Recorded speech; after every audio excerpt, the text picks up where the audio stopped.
咁大個仲賴尿？認識女性尿失禁。本片由醫專媒製作。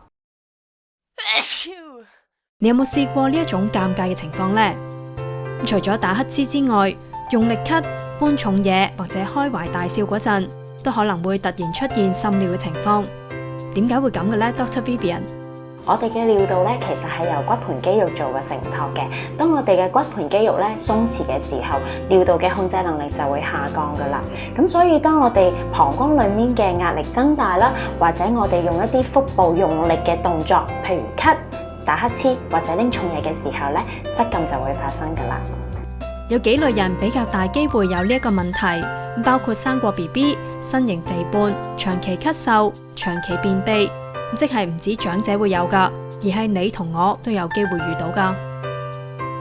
如果滲尿嘅情況嚴重，都可能會令到患者怕有異味，好尷尬，亦都擔心要經常換褲而唔敢出街，影響日常生活同情緒。患者可能會因為難以啟齒，唔會主動求醫，只係用護墊甚至係成人紙尿片，治標唔治本。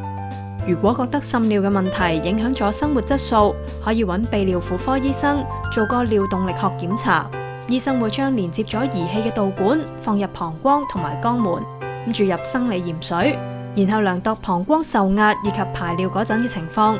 整個測試大概需時20分鐘。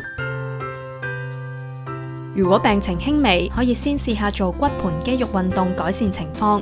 最簡單呢一種，先揾個舒服嘅地方瞓低，雙手放喺身體兩邊，曲起膝頭，跟住好似忍尿咁收縮盆底肌5秒，再放鬆10秒，重複收縮同放鬆嘅運動，每日做60次。當掌握到呢一個運動嘅做法，就可以喺任何時間同地點練習。如果情況嚴重啲，就可能需要用微創手術 TVTO 去治療啦。Dr. Vivian 啊，呢個手術係點做㗎？傷口會唔會好大嘅呢？幾耐先至復原啊？醫生首先會喺病人嘅腹股溝啦，即係我哋所謂比拉嘅位置，開一個0.5 cm 度嘅傷口仔。咁另外啦，陰道咧亦都會有一個1 cm 度嘅傷口嘅。咁我哋就會將一條 TVTO 嘅纖維帶咧，由陰道嗰個傷口直入，跟住就由兩邊腹股溝嗰度拉出嚟。